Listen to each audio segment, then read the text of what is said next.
लोकाभिरामं रणरङ्गधीरं राजीवनेत्रं रघुवंशनाथं कारुण्यरूपं करुणाकरं तं श्रीरामचन्द्रं शरणं प्रपद्ये। प्रिय छात्रों, वैयाकरण सिद्धांत कौमुदी के परिभाषा प्रकरण के इस द्वितीय भाग में हम लोग कुछ सूत्रों को पढ़ेंगे,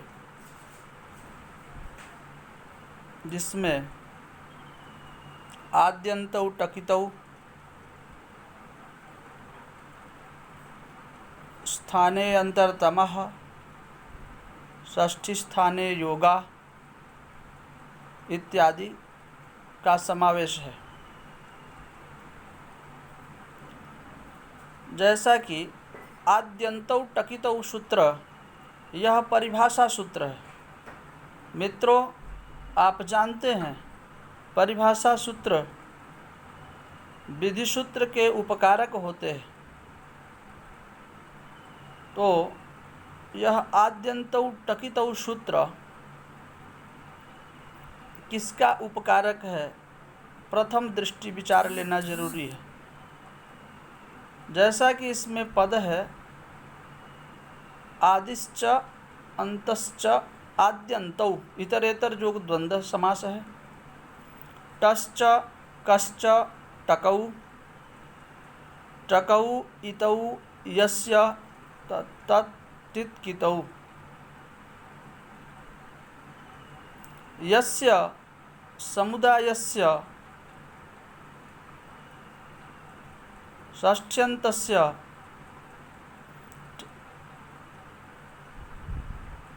टित्कितौ प्रत्ययौ भवतः तत्र टित् प्रत्ययश्चेत् आदौ भवति, कित् प्रत्ययश्चेत् अन्ते भवति। षष्ठी स्थाने योगा, इस सूत्र का अपवाद यह सूत्र है, क्योंकि षष्ठी के स्थान में जो होता है, षष्ठी का जब विभक्ति निर्धारण हम करते हैं तो षष्ठी के स्थान में जिसकी प्राप्ति होती है वहाँ पर स्थान पद का योग जाता है।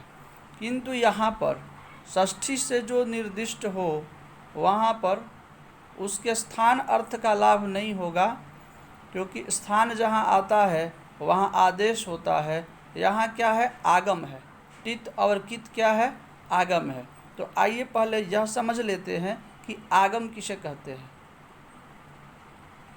आगम मित्रवत होता है, जो बगल में बैठता है, जबकि आदेश वह शत्रुवत होता है। ई के स्थान पे यण जो होता है उसमें यह आदेश हुआ, लेकिन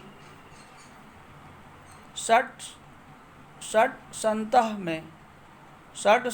में डहसी ढुट सूत्र के द्वारा सस्य ढुट भवति, डात परस्य सस्य ढुट भवति, यह अर्थ है। डकार से परे सकार को ढुट का आगम होता है।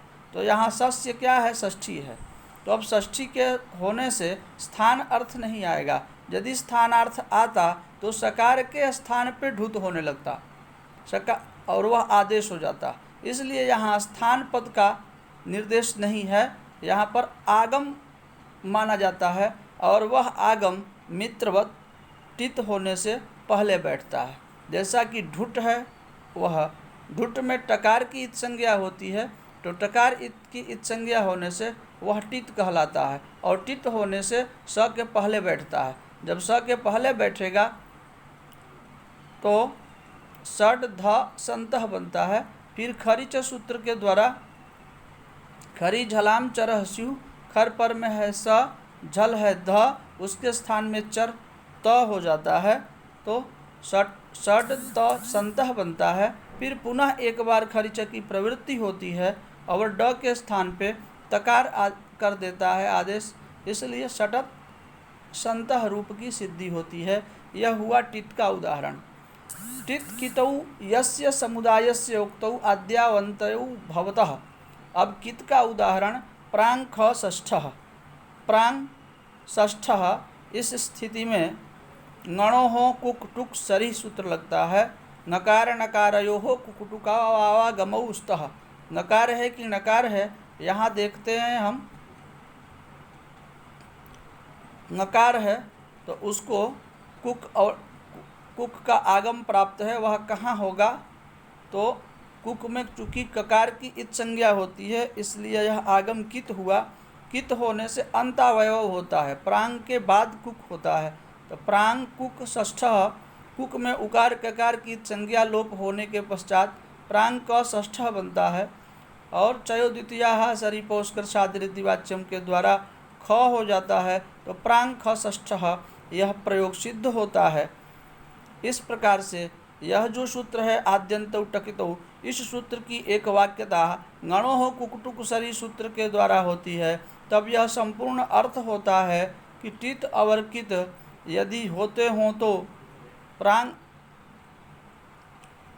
वह कुक हो तो आदि अंत्यावयव हो, और टुक हो तो अंत और यदि टित हो तो आद्यावयव हो, तो दोनों जगह ही इस सूत्र की उपस्थिति होती है।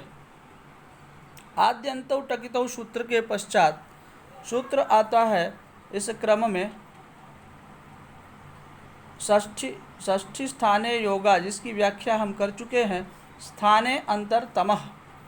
स्थाने अंतरतमः यह सूत्र बहुत ही महत्वपूर्ण सूत्र है।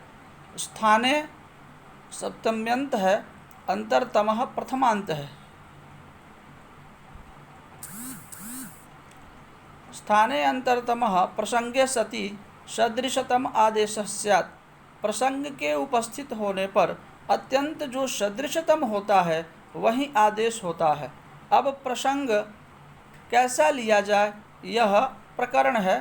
तो कहते हैं कि प्रसंग का जो है चातुर्विध्य लिया जाता है। वह 4 प्रकार का होता है: स्थानकृत, अर्थकृत, गुणकृत और प्रमाणकृत।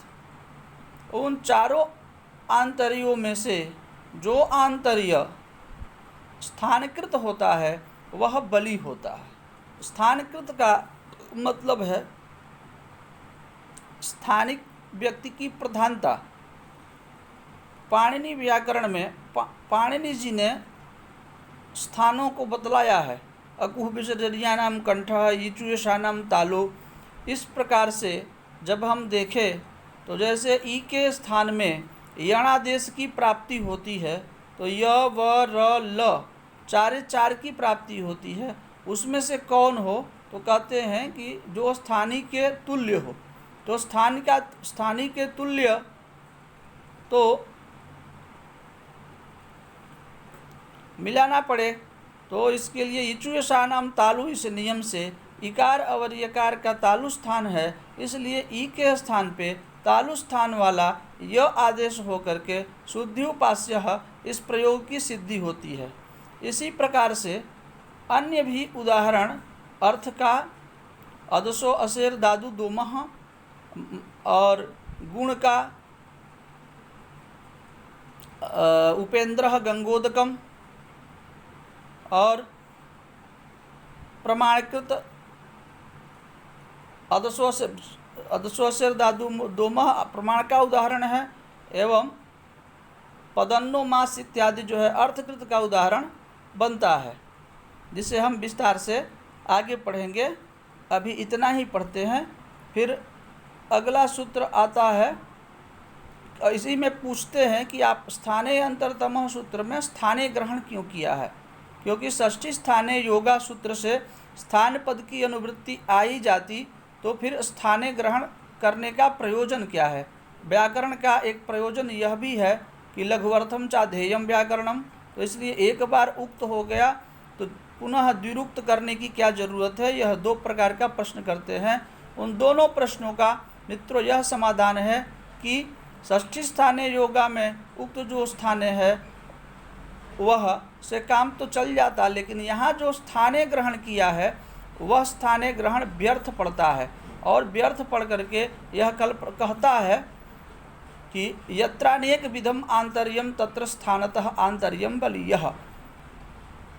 जहाँ पर अनेक विध आंतर्य हो वहाँ पर स्थानकृत आंतर्य ही बलि होता है। तो इन सब स्थानकृत आंतर्य के बलवान होने से हम देखे हैं स्थानिक लोग बलि होते हैं।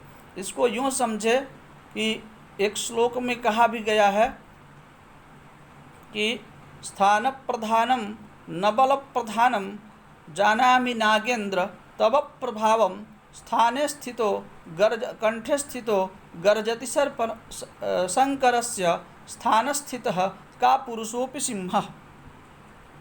स्थान की प्रधानता होती है, बल की प्रधानता नहीं होती है, क्योंकि स्थान में स्थित जो कायर पुरुष है वह भी बली होते हैं। जैसे भगवान शिव के गले में लटकता हुआ जो सर्प है वह भी जो है बहुत फुफकार मारता है, उसी प्रकार से यहाँ शास्त्रों में भी जो जिस स्थान पे पढ़ा है वहाँ उस देश में वह बलि होता है। इसलिए स्थाने अंतरतमः इस सूत्र के द्वारा यत्र अनेक प्रकार का आंतर्य हो उसमें स्थानकृत आंतर्य को पाणिनि जी ने भी बलवान माना है।